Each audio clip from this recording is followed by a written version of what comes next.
Bueno, la conspiración, el misterio y todo lo relacionado con estos temas siempre, bueno, tienen cabida en estos programas.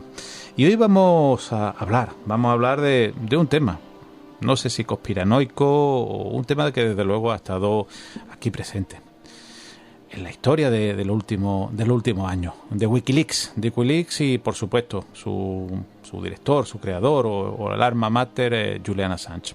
Y para ello vamos a hablar con Miguel Ángel Ruiz. Él es, entre otras muchas cosas, el encargado, el responsable de las noticias de Año Cero. Bueno, también tiene una página llamada dispolitics.com. Es también ingeniero de telecomunicaciones y muchísimas otras cosas más.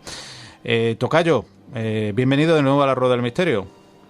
Bien hallado, encantado de estar una vez más contigo. Yo espero no haberme equivocado en tu presentación, porque son tantas cosas las que tiene, que igual si he metido la pata en alguna, tú me rectificas y yo encantado de escucharte. No te preocupes. Pues nada, pues como digo, Wikileaks. Bueno, por supuesto los más jóvenes lo conocen, los más mayores también, pero vamos a empezar, si te parece, por el final, prácticamente el final. El 11 de abril de 2019, 6 de la mañana, Embajada de Ecuador, un señor llamado Julian Assange, entregado a las autoridades, ¿no? Entregados a la autoridad de Inglaterra, ¿no? Pero, a ver, es que esa fue una historia un tanto rocambolesca porque, bueno, tú sabes que Julian Assange, que estaba, digamos que había, vamos a decir, casi malviviendo, ¿no? En la Embajada de Ecuador desde el martes 19 de junio de 2012, es decir, hablamos de prácticamente 7 años de asilo político en una embajada, ¿no? Que prácticamente no tiene más de 300 metros, lo cual veremos que es importante porque también se produjeron, pues digamos, una serie de problemas de convivencia entre Julian Assange y los funcionarios de la embajada, pero claro, también hay que pensar un poco que muchos presos a veces tienen espacios mayores que el que ha tenido Julian Assange durante todo ese tiempo, porque una embajada de 300 metros era, digamos, 300 metros el espacio de toda la embajada. Y Julian Assange apenas tendría una habitación de unos 20 y tantos, 30 metros, ¿no? Entonces hay que pensar que básicamente es una persona que ha estado en unas condiciones pues, casi de enjaulamiento, ¿no? Claro, sí, Tocayo, te quería preguntar, porque el Julian Assange que salía al principio de su reclusión en la Embajada de Ecuador, al que salía después, física y parece que incluso psíquicamente, era otro Julian Assange, ¿no? Hombre, era, claro, lo que ha salido de él era la sombra de prácticamente de quien entró.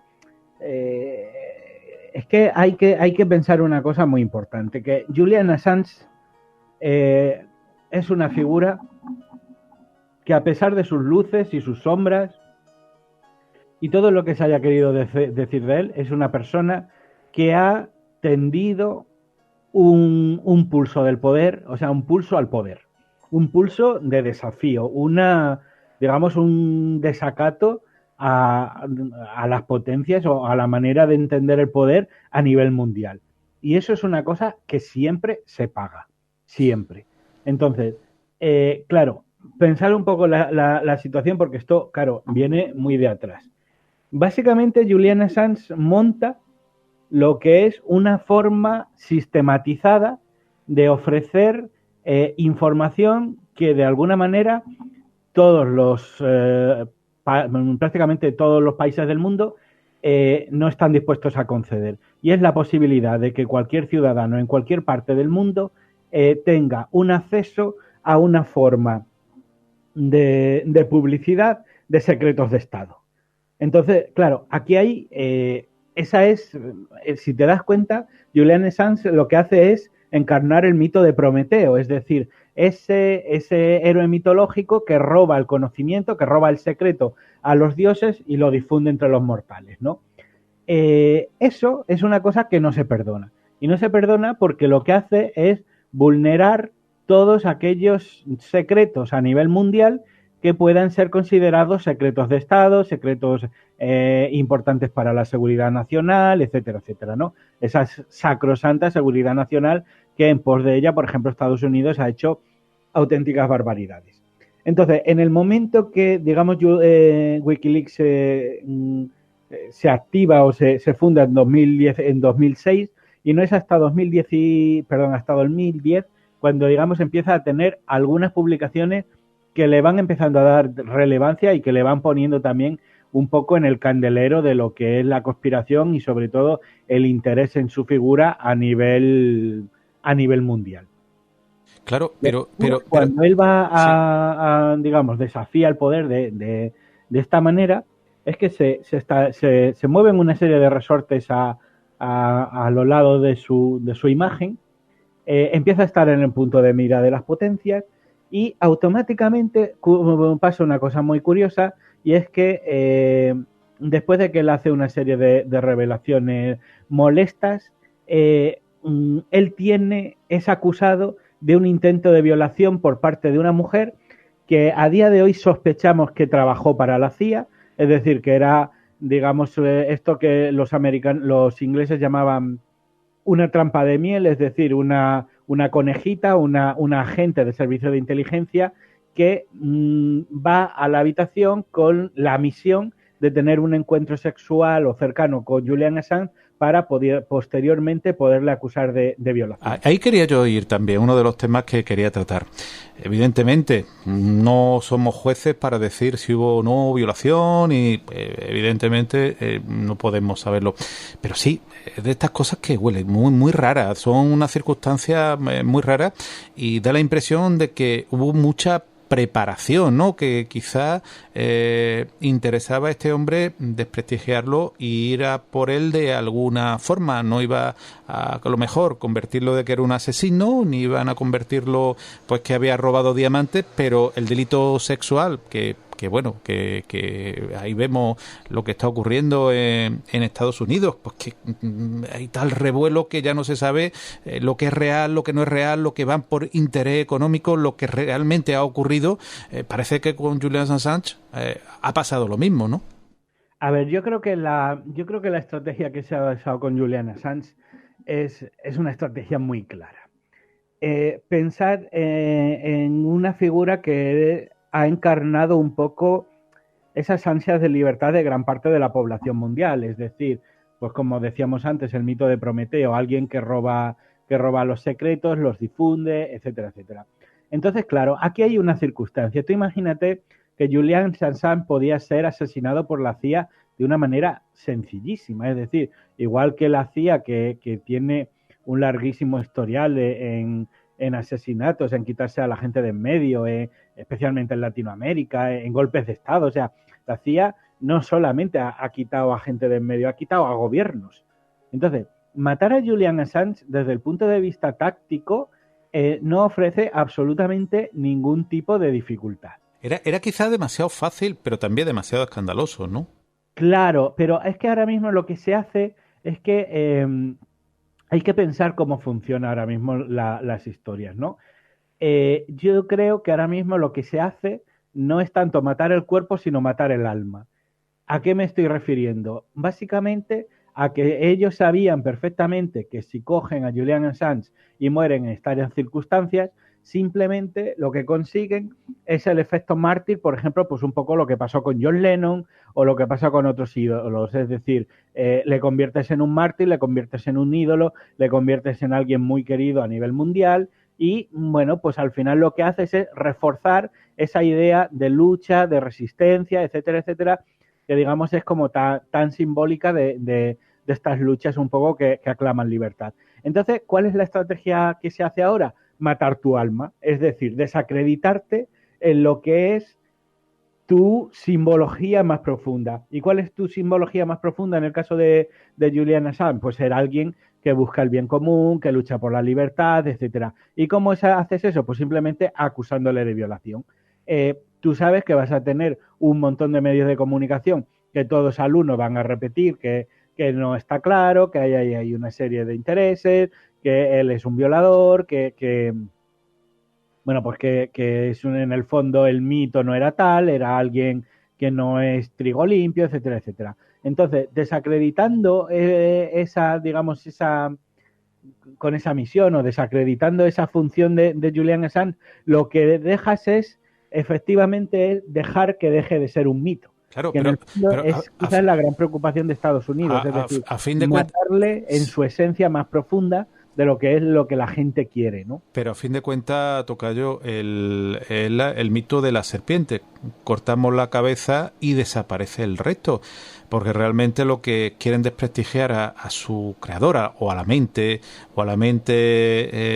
que representa, porque ahora también te preguntaré sobre eso, y a partir de ahí, ya digo, en una, como tú bien dices, evitando el efecto mártir que ha ocurrido, o el efecto mito, la mitomanía, que bueno, sabemos que cuando un actor, un músico o alguien muere en extrañas circunstancias, se le mitifica, no, ya lo que ha ocurrido anterior ya da igual. Hace poco me escuchaba la historia de James Dean con su coche maldito bastardo, con 24 años, estrella, hace 3 películas fantásticas y ya ha sido un mito.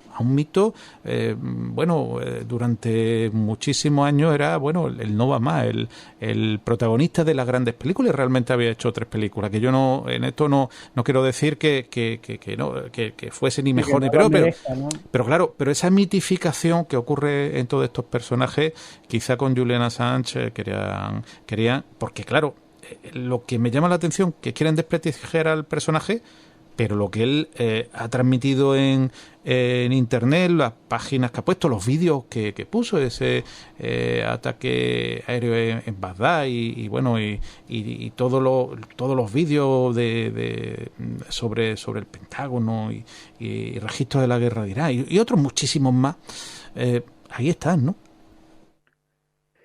Claro, ahí están y efectivamente por esa lucha, digamos, por ese enfrentamiento es como al final pues ha llegado a donde está, que al final ahora mismo es un preso que actualmente está en Inglaterra, pero que tiene mucho, digamos, mucho riesgo de acabar en una prisión de alta seguridad como puede ser Guantánamo, ¿no? Con los peligros de tortura que eso supone, ¿no? Entonces, claro, hay mucha preocupación por el destino de Julian Assange y quizás ese es el gran problema, ¿no? Actualmente de todo lo que hay, ¿no? Entonces, como digo, pues la idea es desacreditarle profundamente y ahora mismo es un poco lo que sabemos, ¿no? Lo sabemos que él está en paradero desconocido, es decir, simplemente detenido por Inglaterra, pero claro, sobre él pesan una serie de acusaciones, muchas de ellas no son creíbles, pero lo que está claro que detrás de todo ese maniobrismo a quien encontramos es a Estados Unidos pidiendo la cabeza por él, pero lo han hecho de una manera muy indirecta, es decir, primero acusándole de violación, y luego de otra serie de cosas, luego lo han hecho a través de la vamos a decir, de la embajada, bueno, a través de Suecia, que es donde supuestamente se produjo la violación, etcétera, etcétera, pero al final lo que hay, como digo, es un elemento que es profundamente incómodo, pero que se le ha querido, vamos a decir, apartar de la primera escena de una manera pues de baja intensidad, es decir, no tremendamente espectacular para no enardecer más su figura. Eso que te quería preguntar, porque uno de los elementos, la gran conspiración que yo veo en todo esto, es que un personaje, ya digo, Wikileaks, ahí está, y los miles o cientos de miles o millones, no sé cuántos documentos pueden haber de todo tipo, y ahora entraremos también, que nos explique un poco qué tipo de documentos son los más relevantes. están ahí. Como digo, la cabeza pensante está recluido a la Embajada de Ecuador. Lo entregan, que también a mí me llama la atención, la embajada después de varios años. Ese si me Claro. disculpas un momento, ese es un punto muy delicado. Claro. Porque ahí se hace una serie de cosas. Primero, con quien él entra, digamos, con quien obtiene lo que era bueno, por la situación de protección que él tenía y el asilo político, era con el anterior presidente de Ecuador, que era Correa, ¿no? Rafael Correa, y digamos que era muy amigo. De hecho, también ahora se sabe que bueno, pues que durante todos esos años le han estado pagando un sueldo como asesoría del gobierno de Ecuador, con lo cual ha tenido, aunque estaba, digamos, en prisión allí, ha tenido cierto dinero, etcétera, etcétera, ¿no? Lo que pasa que, claro, Rafael Correa pierde de alguna manera pierde las elecciones, pasan a tener otro presidente de Ecuador, y con este presidente de Ecuador la situación es muy diferente, porque él es una persona, digamos, que es mucho más pro Estados Unidos. Este nuevo presidente, León creo que se llama, que básicamente es alguien que tiene intereses con el FMI, tiene unas aspiraciones para subir en lo que es la escena política, ¿sabes?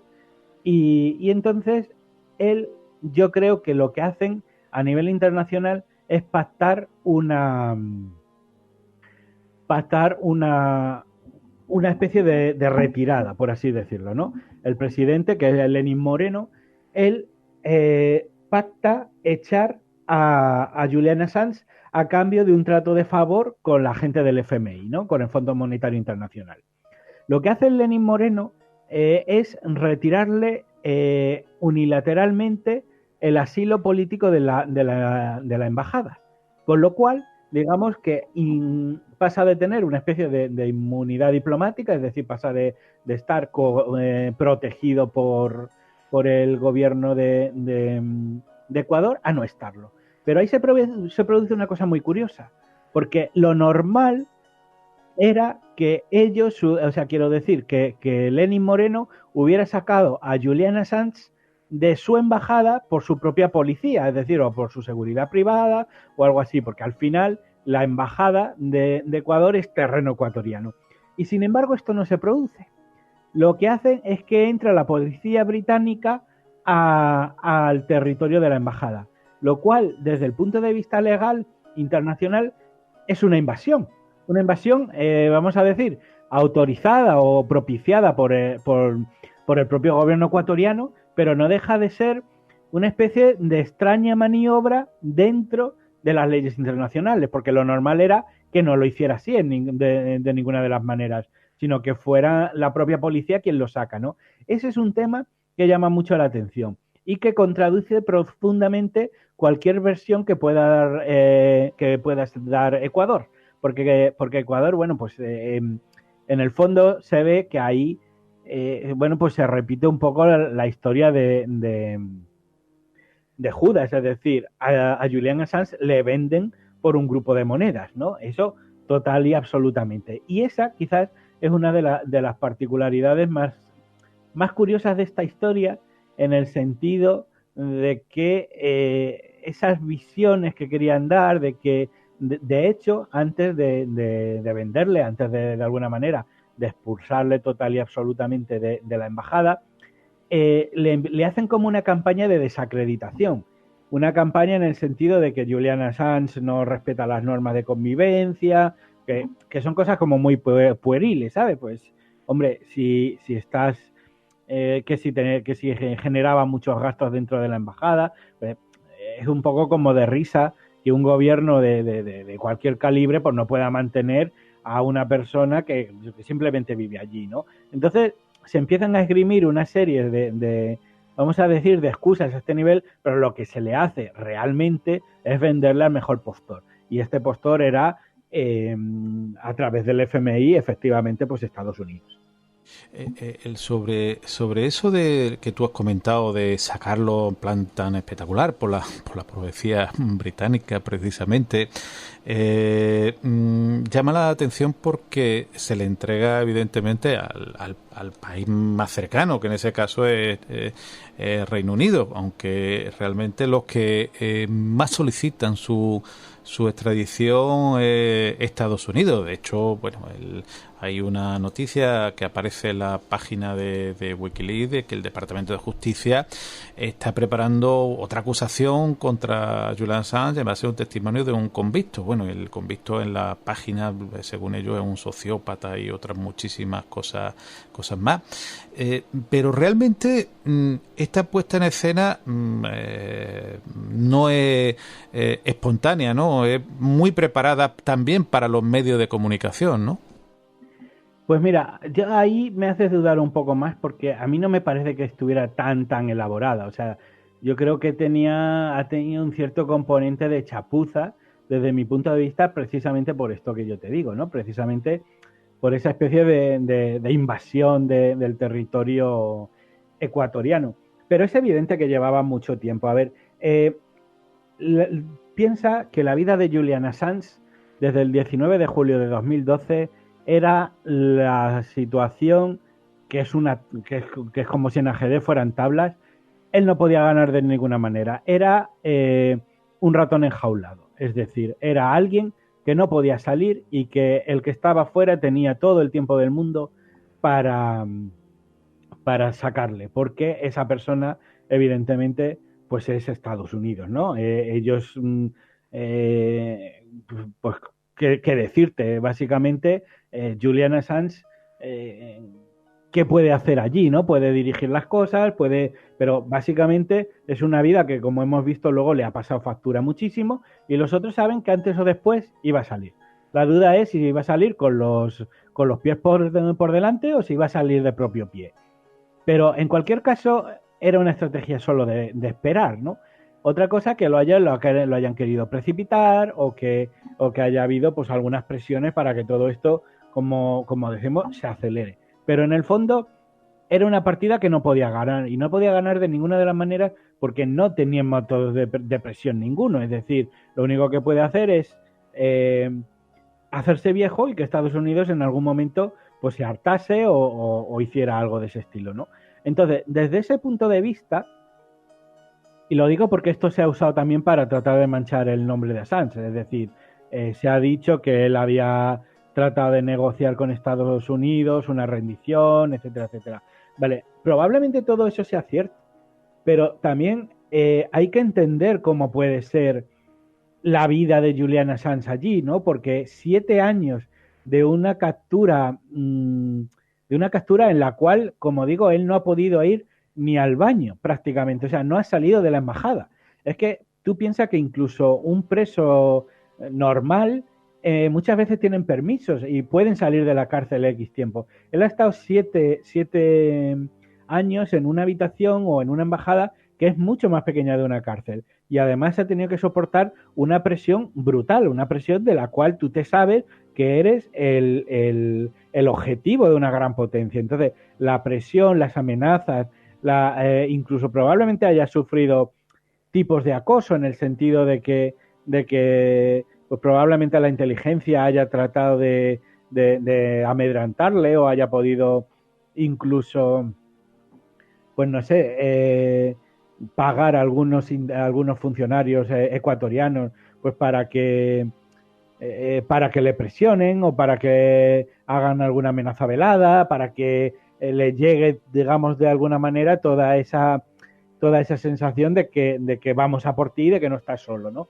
Entonces, claro, yo creo que la posición de Sanz es lo más normal del mundo, que en algún momento te derrumbes y pienses en una salida, que hayas pactado, entre otras cosas, por una razón muy clara, y es porque tú solamente tienes una vida, esa vida te sabes que ya la vas a pasar el resto de tu vida a la sombra, de eso no te queda ninguna duda, no vas a poder salir, no vas a ser libre nunca más.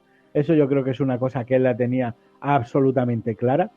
Y puesto que esta es, digamos, de alguna manera, la única posibilidad que tú vas a tener de tener un futuro no bueno, pero al menos no terrible, pacta. Entonces yo sí creo que se han debido de buscar algún tipo de historias. Lo que pasa es que aquí hay una parte que yo creo que no se ha contado en presa y que es qué posibles cartas en la manga pueda tener todavía Julian Assange. Y ese a mí me parece un tema muy interesante en el que ahondar, porque de esto se ha hablado mucho y yo creo que son temas que no están quizás demasiado claros todavía, ¿no? Claro, porque evidentemente él ha emitido y se sigue todavía las noticias en la página de Wikileaks, sacando informaciones y demás. Pero quizá lo que quieren buscar, sobre todo en este caso Estados Unidos, y tenemos muchísimos oyentes en Estados Unidos, hacer algo similar a lo que pasó con el matrimonio Rosenberg, los que entregaron la documentación o los que fueron condenados por entregar la documentación de la bomba atómica a Rusia o a la Unión Soviética. ¿Quieren hacer o piensas que Julian Assange, la idea de Estados Unidos sería convertirlo en otro Rosenberg? Pues yo creo que no. O sea, yo creo que en el fondo lo que a mí me da la sensación que lo que quieren es simplemente destruirlo y quizás poco más allá, ¿no?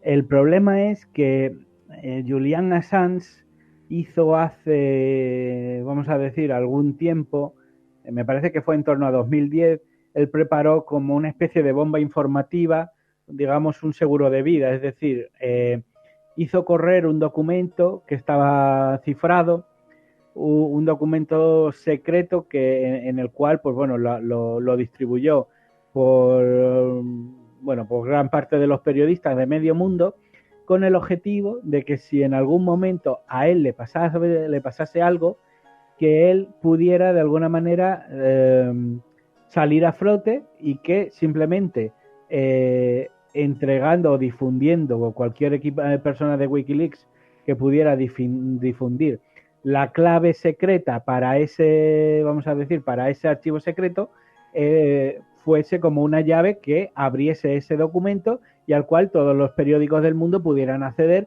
y eso fuese una gran bomba para Estados Unidos. De hecho, eso hubo una historia hace poco, porque una de las cosas que pasó este año fue que justo cuando detuvieron a Julian Assange en la embajada de Ecuador, una de las cosas que fue muy curiosa que pasó es que Wikileaks en su, vamos a decir, en su página web amenazó con difundir un documento y de hecho subieron a internet un documento que la mayoría de la gente que estábamos siguiendo el caso, lo que pensamos inmediatamente que era aquel archivo que era como el seguro de vida de Wikileaks.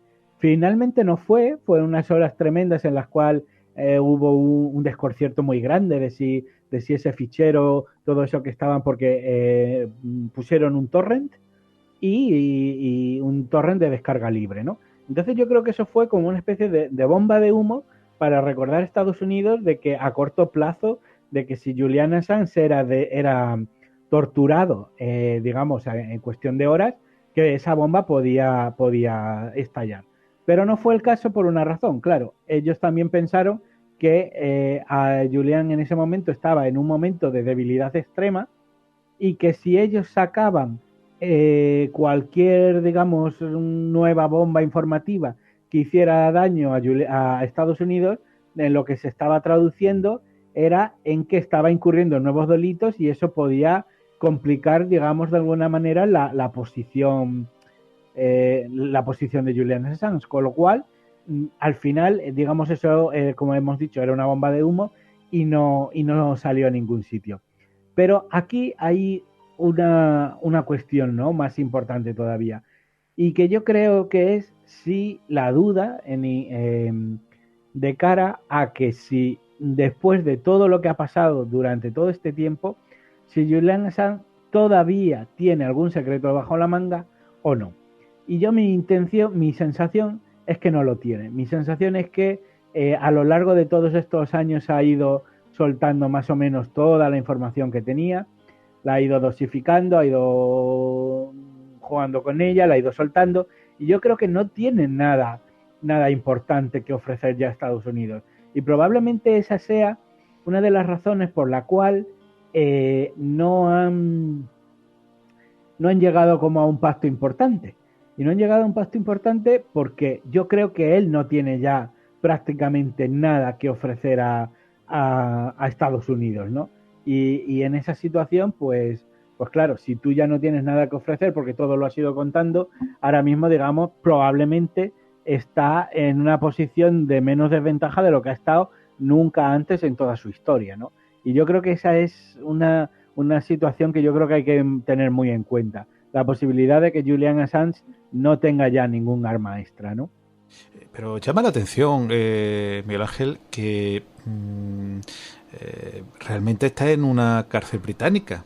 Realmente el ejército, vamos, la policía británica o las autoridades británicas son los que lo tienen detenido. Tendría que haber una extradición para que Estados Unidos se hiciese cargo de él, entre comillas, lo de cargo. ¿Hay qué pasa? ¿Las jurisdicciones juegan al vuelo o se saltan las jurisdicciones mundiales? No, yo creo que simplemente están haciendo, digamos, una especie de juego de cautela.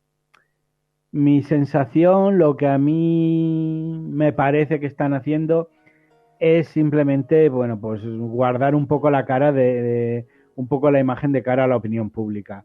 Inglaterra le quiere, le va a tener un tiempo, pero vamos, que el destino está claro que es Estados Unidos. Y yo creo que lo que están haciendo, bueno, pues es aparentar de que hay un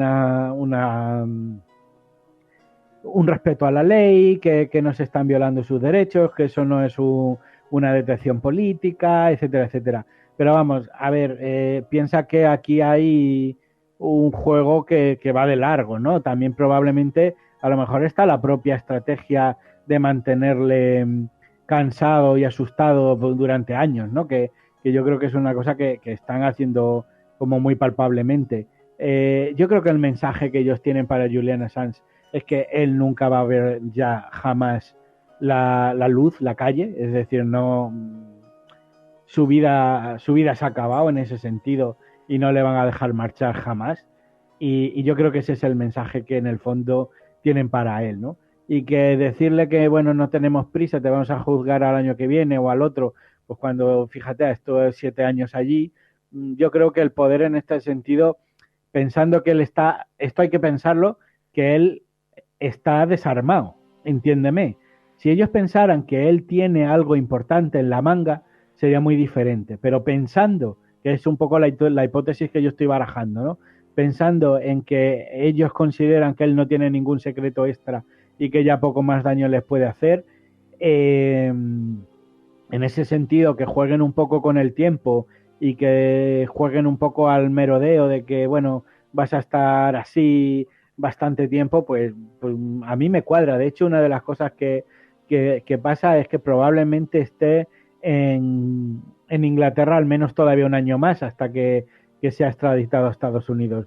Bueno, pues sí, probablemente no, o sea, quiero decir, no tienen prisa y yo creo que el destino final de él, pues es como hemos dicho ya varias veces, será Estados Unidos y a partir de ahí, pues que le cojan confesado, ¿no? Sí, lo que ya digo y me vuelve a llamar la atención es que en un momento determinado Julian Assange pues, está en la cárcel, evidentemente, detenido. Se supone que han solicitado la extradición. No sé si aparte de los cargos que le solicitan en Suecia, creo que hay algo también por Islandia. En Reino Unido no sé si tiene algo, pero desde abril, bueno, ha habido algo por mayo, pero hasta agosto que estamos grabando y se emitirá este programa en septiembre, parece, bueno, que lo han metido, como se suele decir, la información en la nevera, lo que no se ve no existe, ¿no? No, claro, pero es que ahora mismo no hay, o sea, yo por eso te digo que yo creo que esto es una cosa que como ellos consideran que no les amenaza, yo creo que la estrategia es como de calma y tranquilo y te vamos a joder la vida, pero no hay prisa, ¿no? Para mí tiene todo el sentido.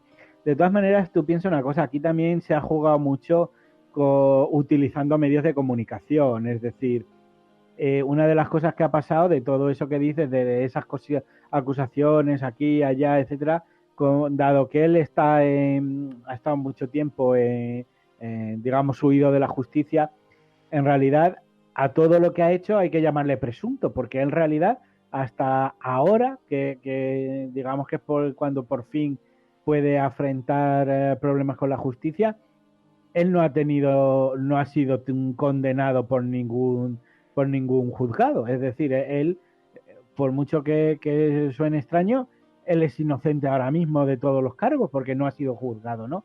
Entonces, yo creo que la idea de fondo es esa, es decir, no hay prisa, acabaremos dando contigo.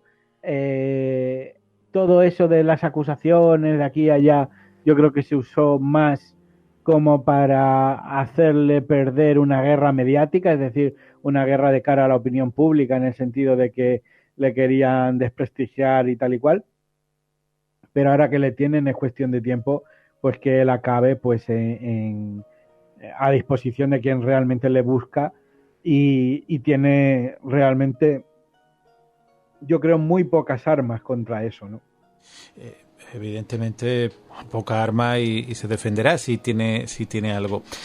Lo que pasa que hablaba yo el otro día pues, con un compañero de la radio y decía es que Julian Assange realmente es un traidor, ha puesto incluso nombre de espía, nombre de ciertas cosas que atentan contra las seguridades nacionales de los países. Entonces, claro, si lo hacen, lo extraditan a Estados Unidos, lo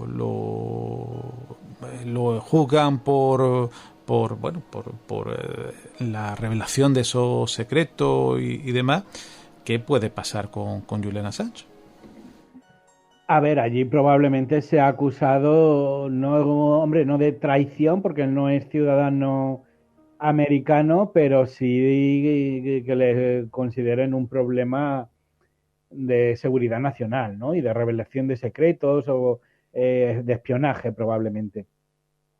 A ver, aquí hay mil cosas que se pueden decir porque este tema es bastante complejo, tiene bastantes aristas y además forma parte de un clásico de la conspiración que es el tema de los gargantas profundas, es decir, aquello que en inglés se ha llamado los whistleblowers, que son como, pues sí, los podemos traducir por gargantas profundas, también a veces por alertadores de la sociedad, es decir, por aquellas personas que en un momento dado pues se enfrentan un poco al poder establecido y revelan información sensible que, bueno, pues que puede atesorar un gobierno, ¿no? Claro, el problema es que Estados Unidos tiene, debido a su política exterior, ya una larga tradición de revelación de secretos. Es decir, los whistleblowers en Estados Unidos no nacen con Julian Assange en ninguno de los casos. Nacerían más, bueno, de hecho es que tienen una larga tradición de ellos.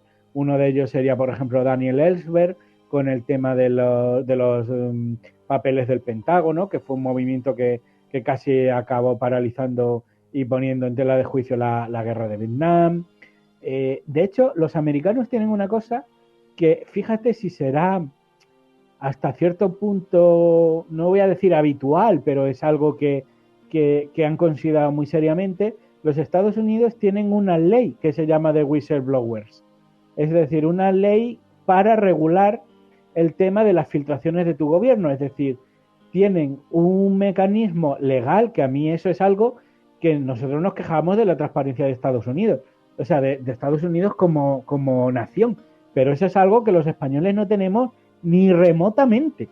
O sea, eso son unas ideas vamos a decir, de un país avanzado así a nivel de democracia, que por mucho que ellos sean digamos, la gran bestia imperial que en el fondo quiere controlarlo todo, y lo son, al mismo tiempo están a millones de años luz de lo que puede ser un país como el nuestro a la hora de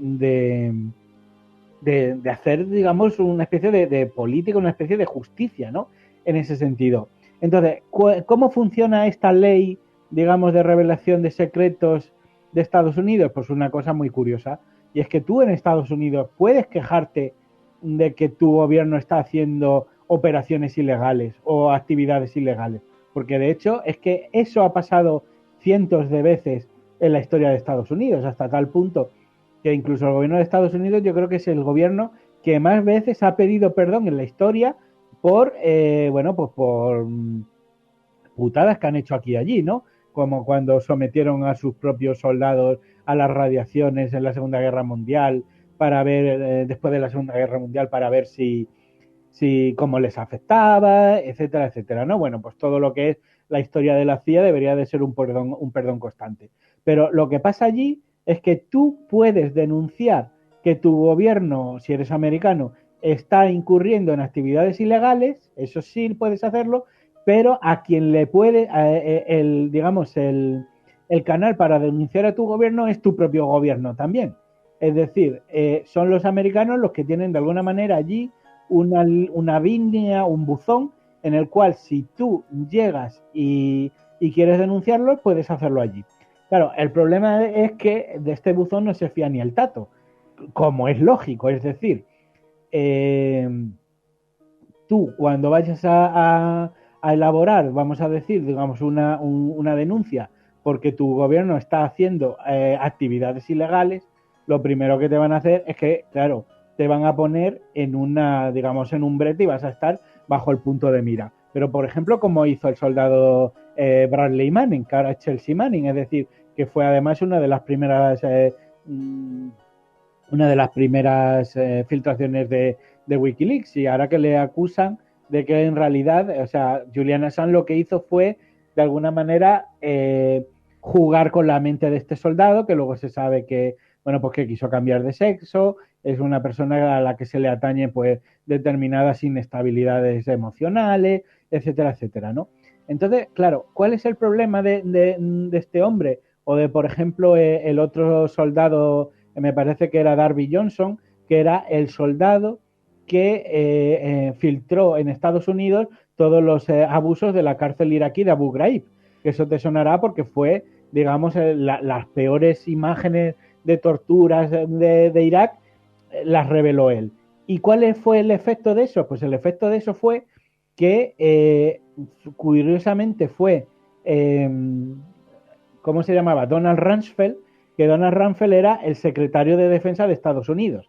Y la identidad de Joseph Darby, de aquel soldado que, digamos, que tiró de la manta con el tema de Abu Ghraib, fue Donald Rumsfeld, es decir, el ministro de Defensa americano, el que citó su nombre en el Congreso para darle las gracias. Pero claro, esas gracias sabes que te va a matar. Es decir, lo que hizo fue lo mismo que le acusan al otro, es decir, de revelar un secreto que nunca deberían de haber revelado. Nunca deberían de haber dicho que había sido un ciudadano americano, ese concretamente, el que había tirado de la manta en Abu Ghraib, porque con eso lo que estás consiguiendo es que mucha gente intente matar a él, intente matar a este soldado. Entonces, ¿cuál es en el fondo el tema de Wikileaks? Pues que aquí hay una guerra a todos los niveles por el secretismo, que esos secretos que tiene Wikileaks, por mucho que Estados Unidos haya intentado de controlarlos de una o de otra manera, no lo ha conseguido porque no se fían de su propia gente y porque las propias leyes que ellos han puesto para parar este tipo vamos a decir, de persecución de la transparencia a nivel internacional, que en el fondo eso es lo que es Wikileaks, pues ha dado un poco en hueso duro. Y en el hueso duro es, como te digo, que esas filtraciones, ese tipo de revelación de secretos, pues cada vez en el fondo son más comunes. Y son más comunes porque, pese a que les pesen a las élites norteamericanas, el pueblo norteamericano tiene, digamos, mucha más hambre ahora, mucha más hambre de democracia que lo que tenía hace 60 o 70 años. Entonces, en el fondo es todo lo que está pasando ahora. Es una guerra por la democratización de la información y por la transparencia de los gobiernos de medio mundo, ¿no? ¿Qué va a pasar? Bueno, pues lo que va a pasar es que evidentemente a Julian Assange nunca le van a dejar marchar con libertad, porque eso supone, si le dejan marchar, supone aceptar que mañana otra persona va a hacer lo mismo, ¿no? Y yo creo que eso es un país, un país y cualquier otro, ¿no? Porque te iba a decir un país que trata de dominar Estados Unidos como es, que trata de dominar el mundo como es Estados Unidos, pero ahora dentro de poco vamos a ver el auge de China, y China, por mucho que nos hemos quejado durante décadas de cómo funcionaba Estados Unidos, China es todavía mucho menos transparente que lo es Estados Unidos, ¿no?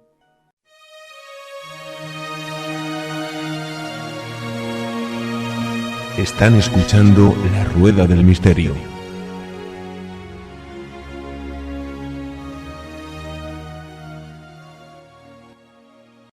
Bueno, es otro tema que trataremos y ya precisamente quería comentarlo porque es un país que donde aparecen las tarjetas de popularidad, poco menos sociabilización, donde puedo obtener una u otra cosa por ello. Sería otro tema totalmente distinto. Lo que sí te quiero preguntar, por ejemplo, hay otros casos como el de Joseph Snowden, que bueno, reveló una serie de secretos de la CIA y después se exilió a Rusia. Pero en el caso de Julian Assange, un informático que sabes que los informáticos pueden ocultar su IP, sus direcciones, incluso su personalidad de distintas formas y muchas veces funcionan con los nicks. ¿Qué le ocurrió a este hombre para dar la cara tan de frente? Bueno, porque yo creo que aquí el tema de lo que él ha tratado de hacer, digamos, supera el ámbito informático. Yo creo que él lo que quería era más construir un movimiento. Es decir, él lo que quería es más hacer una especie de, vamos a llamarlo efecto llamada, ¿no? De oposición frontal, como decíamos antes, al pues eso, al gobierno de Estados Unidos fundamentalmente, ¿no? Pero también a todos otros muchos países. Entonces, yo creo que lo importante de Wikileaks a lo mejor no es tanto, o vamos a hablar si quieres de su legado. Probablemente el legado de Wikileaks no es tanto los secretos que él ha ido revelando, sino inocular la idea de que la información debe ser libre a todos los niveles. Y eso, para hacer eso tienes que dar la cara. Es decir, eso no es una estrategia informática de ocultación, eso no es algo que tú puedas de alguna manera pues tratar no sé, de ocultar tu IP, ahí yo creo que hay que dar de cara, porque en el fondo es más una batalla por la opinión pública que una estrategia en sí bueno, vamos a decir, ¿no? de conquista, ¿no? Y eso es en el fondo lo que le hace peligroso. La idea, transmitir la idea a todo el mundo de que el mundo puede ser un sitio más justo. Y eso es mucho más peligroso que prácticamente cualquier dirección IP que tú puedas poner, ¿no? De todas maneras, a ver, yo estoy de acuerdo también con que probablemente Wikileaks ha cometido errores importantes, ¿no? O sea, yo creo que no está bien o que es terriblemente complicado simplemente, digamos, publicar trabajos o sea, información en bruto. Porque la información hay que digamos, higienizarla y hacerla anónima. Es decir, tú imagínate que yo soy pues no sé, alguien que está, por ejemplo, en contra de cómo está funcionando el gobierno español, y en los años de ETA simplemente a mí me llega una información que permite que los etarras identifiquen a todos los agentes del CNI sobre el terreno. Evidentemente estoy arriesgando muchas vidas humanas, estoy arriesgando el trabajo de años de espías, es decir, no todo es malo per se, ¿no? Yo creo que el gran fallo en ese sentido sí que puede ser haber hecho una estrategia que sea como tan abierta que haya arriesgado la vida de personas, ¿no? Porque una cosa es quizás la transparencia de la información y otra probablemente sea no tener de alguna manera ningún tipo de mesura en las actividades que tú haces. Claro, el problema es que esto no se puede hacer desde fuera del sistema. Tú no puedes sacar esa información y simplemente tener un control de cómo la van a interpretar. Porque no solamente nosotros cuando hablamos de este tipo de cosas, claro, tendemos a hablar que lo que parece ser una lucha entre las élites y el pueblo, es decir, entre aquella gente que trata de salvaguardar los secretos de Estado y quien trata de ponerlos a la luz. Digamos que esa es la visión última que tiene alguien como Julian Assange. Pero, perdón, el problema es que eso es tremendamente simplista y tremendamente casi infantil, en el sentido de que luego cuando tú pones esos mecanismos en marcha, te vas a encontrar cómo mucha de la gente que a ti te puede leer, pues a lo mejor son terroristas o son agencias de seguridad de otros países o son, vamos a decirlo un poco en el lenguaje de Estados Unidos, son el enemigo. Entonces tú no sabes realmente a quién estás arriesgando y cuál es el verdadero calado de tus revelaciones. Y esa quizás sí sea una de las críticas más importantes que yo sí creo que tiene peso y fundamento de cara a todo lo que ha hecho Wikileaks, ¿no? De hecho, también aquí hay una cosa que es para mí un tanto injusta, y es que a Julian Assange se le está echando la culpa de muchas de las cosas que ha hecho Wikileaks, pero también hay que recordar que en cierto sentido Wikileaks es un elemento que no ha operado solo, es decir, ha tenido también muchas veces el resguardo de otros periódicos en Occidente, el apoyo de, por ejemplo, como Diario Público, el apoyo de una serie de periódicos de primera relevancia en toda Europa, que ellos también han colaborado, digamos, con esa vulneración de secretos más o menos consciente, ¿no? Entonces, eso es muy importante sacarlo a la palestra, porque muestra también cómo lo que se está tratando de hacer aquí no solamente es, digamos, salvaguardar la seguridad nacional amenazada, si así lo entiende Estados Unidos, sino también matar al mensajero, ¿no? Fundamentalmente.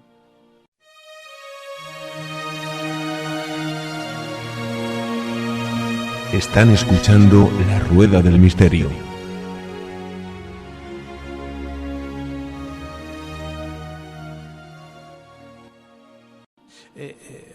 Miguel Ángel, tú eres el encargado de noticias, como hemos dicho, de la revista Año Cero, que se publica en España.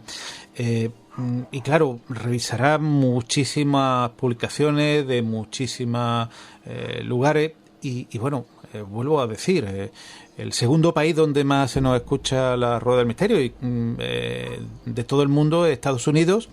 Tenemos un ranking, la verdad, que realmente alucinante en ese país. Hay muchísima gente, evidentemente, muy inteligente, pero claro, la opinión pública general.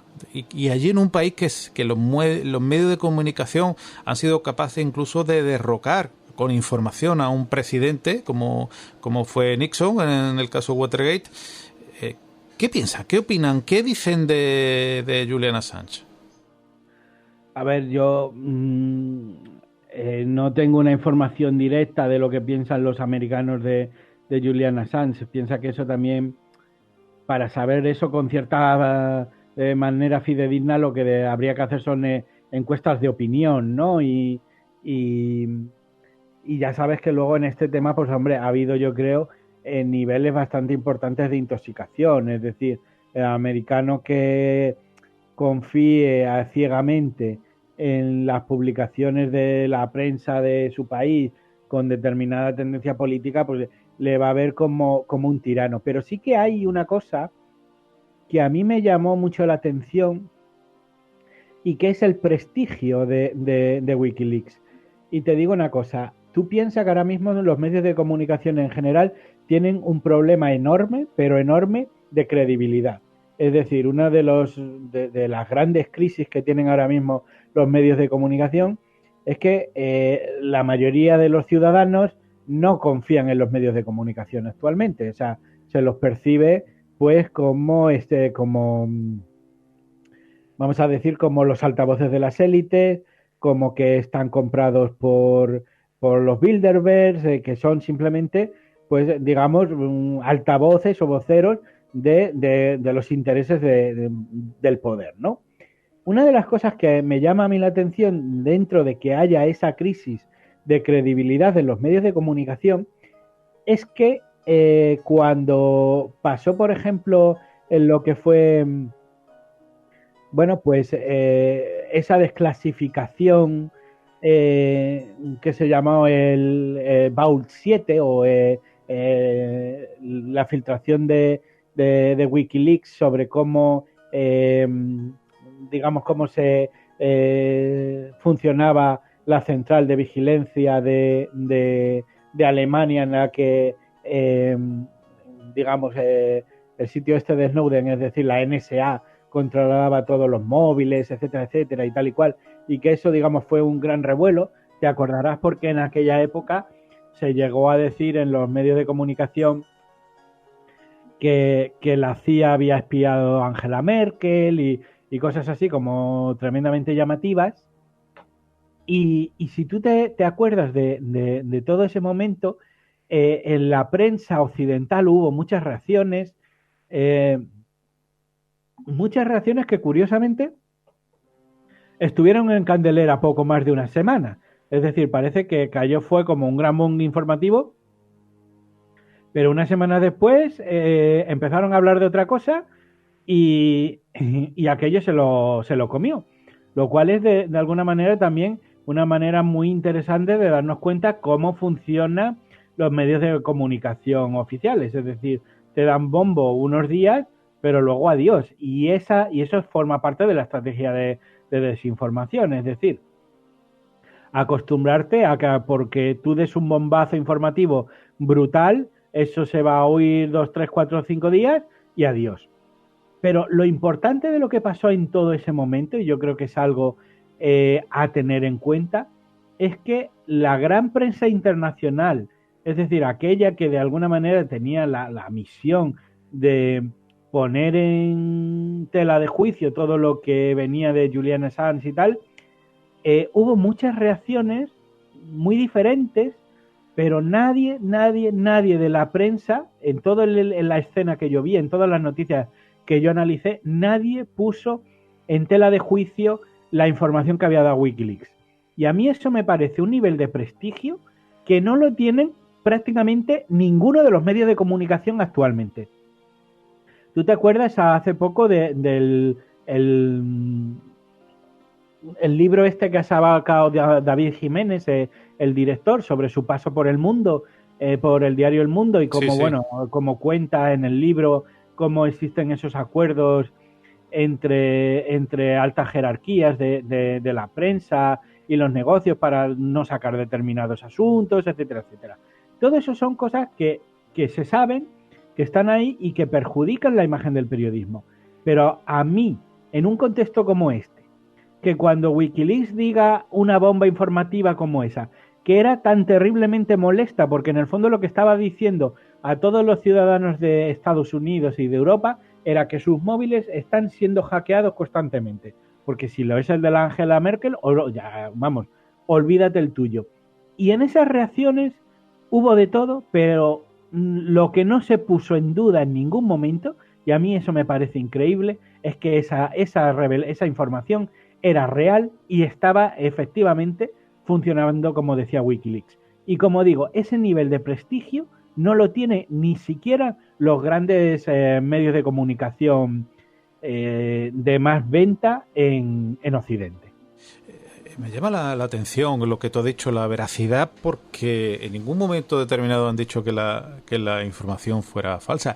De hecho, en wikileaks.org, aquel que se pueda acercar, en la página pone los coeditores, socios de investigación y financiadores. Ellos lo ponen, yo no sé ahí, yo soy escéptico completamente. Ponen un montón de periódicos, desde el Der Spiegel, El País, periódico global, pero sale el Washington Post, el Wall Street Journal y otros muchísimos. RT, otros muchísimos. La verdad es que un número.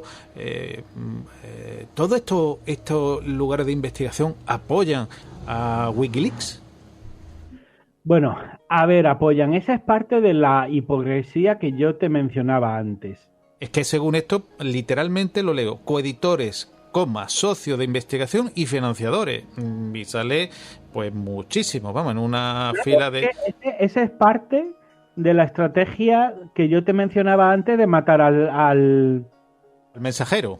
Al mensajero, porque sí. La pregunta es, a ver, si tú estás realmente teniendo el apoyo de todas estas entidades, porque el que va a la cárcel es Julian Assange, si realmente puede ser juzgado por toda esta gente, podría ser juzgada por, como te diría, por apoyo, ¿no? Porque incluso el New York Times y el Telegraph, que son dos periódicos, aparte del Wall Street Journal y el Washington Post, digo por que resuenen y sean norteamericanos, aparte de periódicos rusos y el Sunday Morning Herald, otros muchísimos más, muchísimos que hay además, aquí. Pero de mucho prestigio, ¿no? Sí, sí, sí.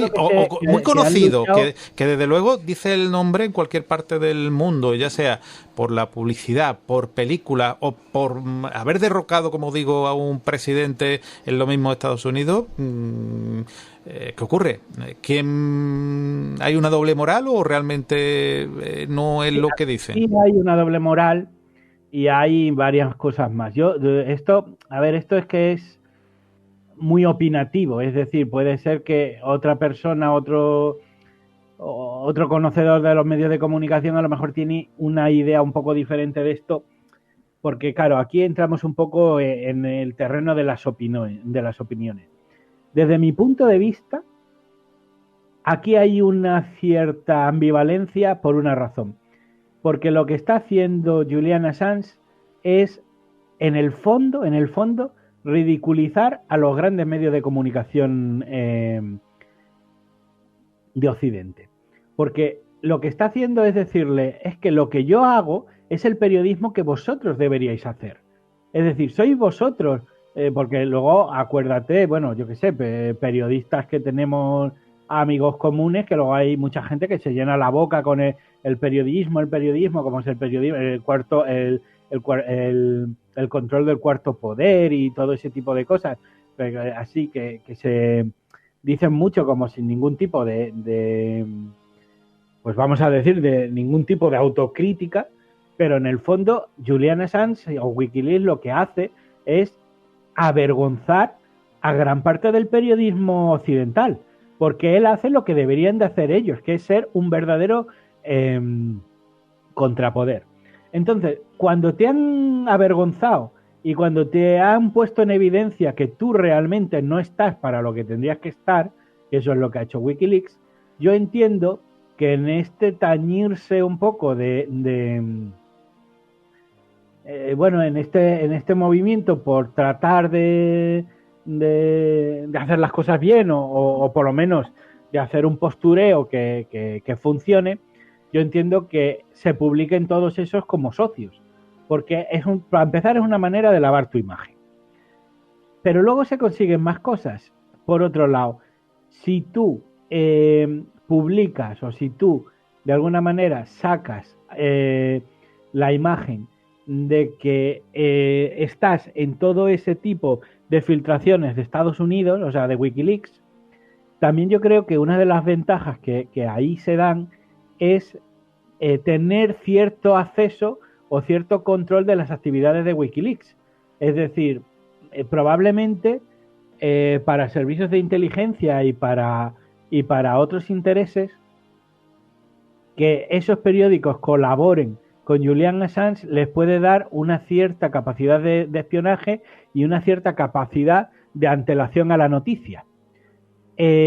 Son socios de Wikileaks, pero también van a poder ayudar a controlar cómo Wikileaks llega a la gente, cómo sus noticias llegan al mundo. Es decir, van a hacer un poco de contrapoder, y de hecho en gran parte lo hacen, porque también una de las cosas que ha hecho ese mismo periodismo, no digo exactamente sus socios directos, pero sí que sobre Julian Assange se ha vertido mucha mierda, ¿no?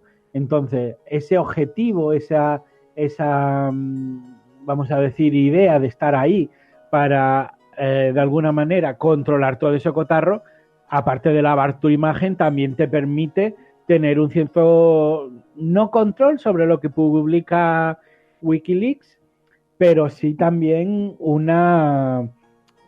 tener un poquito más de mano en ello, ¿no? Un poquito poder llegar. Y luego también hay una cosa muy importante. Yo no sé si tú alguna vez, Tocayo, te has bajado información en bruto de Wikileaks y te has puesto a estudiarla. Yo sí lo he hecho, y hay una cosa importantísima ahí, y es que es información en bruto. Esto es muy importante, es información en bruto. ¿De qué estamos hablando? Tú imagínate que yo, como periodista, trato de cubrir un importante asunto que atañe a, no sé, a unas malas prácticas en medicina, por ejemplo, en un hospital español. Tú como vamos a decir, como profesional de la medicina, sabes perfectamente que si yo soy un lego en la materia y yo ahora mismo me empiezo a leer o a tratar de indagar, yo qué sé, malas praxis que se han hecho con determinados medicamentos, etcétera, etcétera, sabes que me va a costar un horror, pero un horror enterarme de algo. Es decir, hay un horror y posiblemente, si lo difunde, una denuncia por el artículo 190 y tanto del Código Español sobre revelación de secretos, para colmo. Eso por un lado, pero incluso si yo paso del tema del secreto, tú sabes perfectamente el trabajo que le puede suponer a un lego, porque el tema de las conspiraciones, el tema de los abusos de poder, el tema de la revelación de secretos, no solo te exige la valentía de penetrar en esos secretos, sino muchas veces lo que te exige es un nivel de conocimiento en la materia brutal. O sea, para que alguien denuncie algo dentro del sector médico, tiene que ser un médico, porque fuera no tienes el conocimiento necesario para decir, mira, esta gente está haciendo esto, porque muchas veces son violaciones de código de conducta, violaciones de protocolos de medicina, etcétera, etcétera, etcétera. ¿Qué pasa con todo eso? Pasa que o tú tienes un grupo de periodistas especializados, que es un periodismo de calidad que también muchas veces no se hace, pero tú o tienes un equipo de gente extraordinariamente buena que trabaje en ese tipo de cosas, o realmente te es imposible llegar a tener vamos a decir, un trabajo de filtración de calidad, porque no tienes especialistas en la materia o con una solvencia necesaria como para indagar todo eso. Dentro de ese montón de paja y poco grano y bueno, seguro que en ese tema hay muchos que son dueños de su silencio y no esclavos de sus palabras, Tocayo. Que te quería hacer la última pregunta porque se nos está yendo el tiempo y hemos sobrepasado. La verdad que es un tema, ya digo, yo no soy, como digo, conspiranoico, pero realmente aquí le veo la conspiración, la doble moral, muchas cosas muy llamativas. Después del, no sé si llamarla defenestración, el intento de defenestración de Julian Assange o el intento de silenciarlo, no sé cómo denominarlo, ¿qué ocurrirá con Wikileaks? Bueno, esa es una buena pregunta. Yo no sé lo que ocurrirá con Wikileaks, ¿no? Eso lo primero. Pero yo creo que aquí puede pasar una cosa bastante parecida a lo que pasó con Napster. ¿Tú te acuerdas de Napster? Sí, perfectamente. era aquella plataforma, lo digo para quien sea más jovencitos o para quien no lo sepa, aquella plataforma pionera de descarga de música ilegal que conoció la era de Internet. Aquello se cerró, luego se abrieron otras cosas, luego llegó Mega Upload, luego llegaron muchas cosas, y esa fue una idea que fue perseguida, que molestó a mucha gente, que fue ilegal, pero también fue una cosa que llegó para quedarse.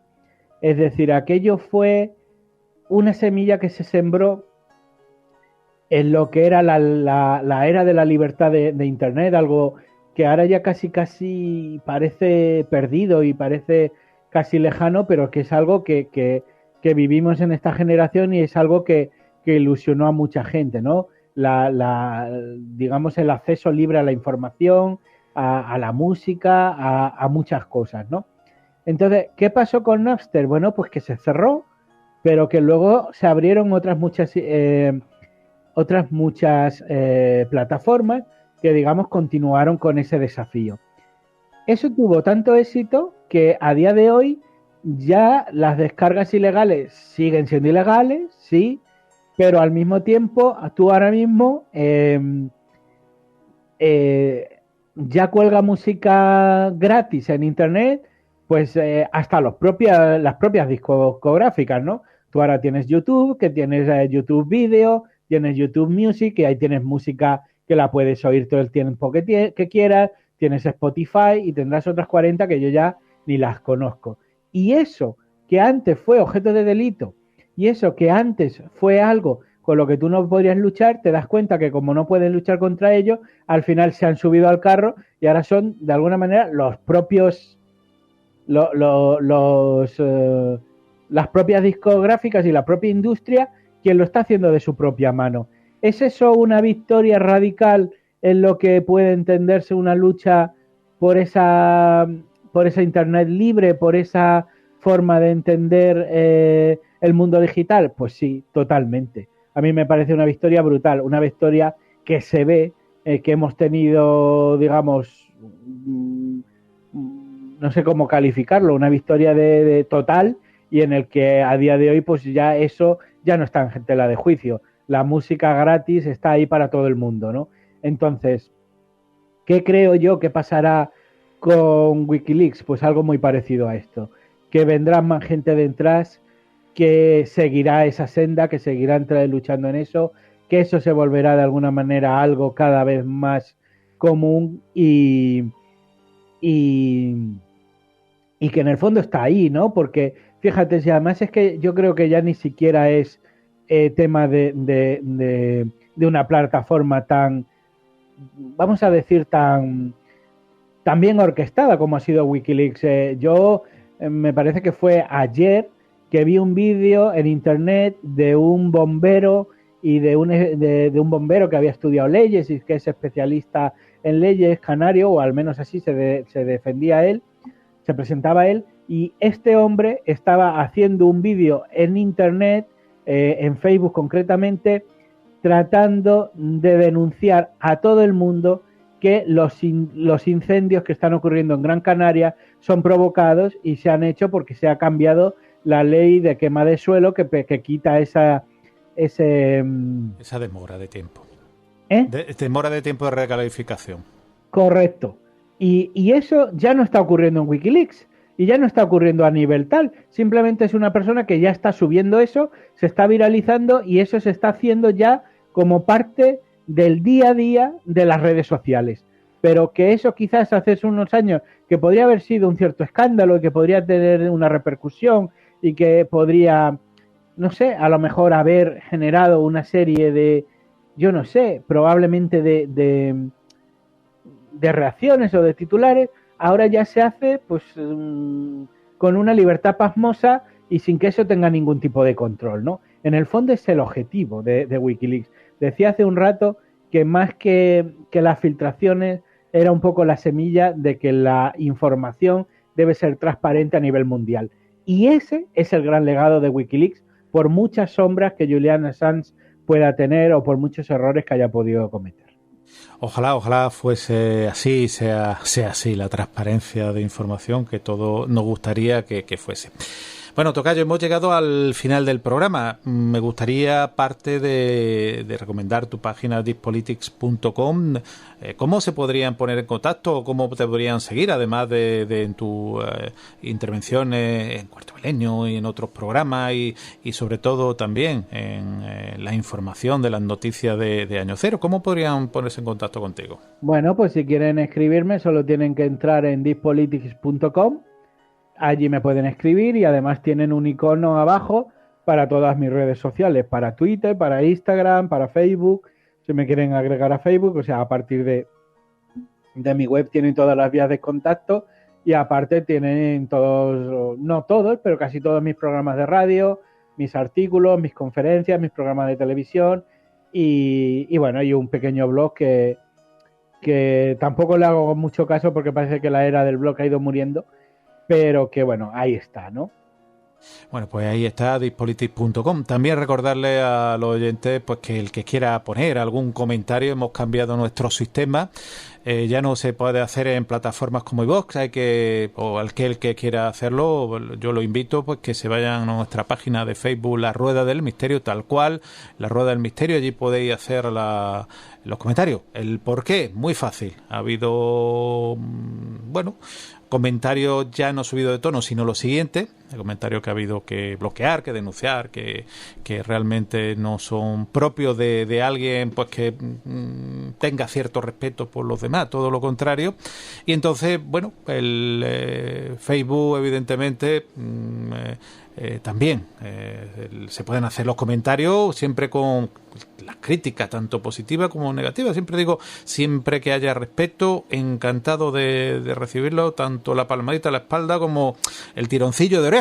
Lo que no hay que sacar los misiles termonucleares, porque sobre todo los intropelios que desgraciadamente ocurren. Y también recordaros vuestra contacto del correo electrónico, contacto@laruedadelmisterio.es.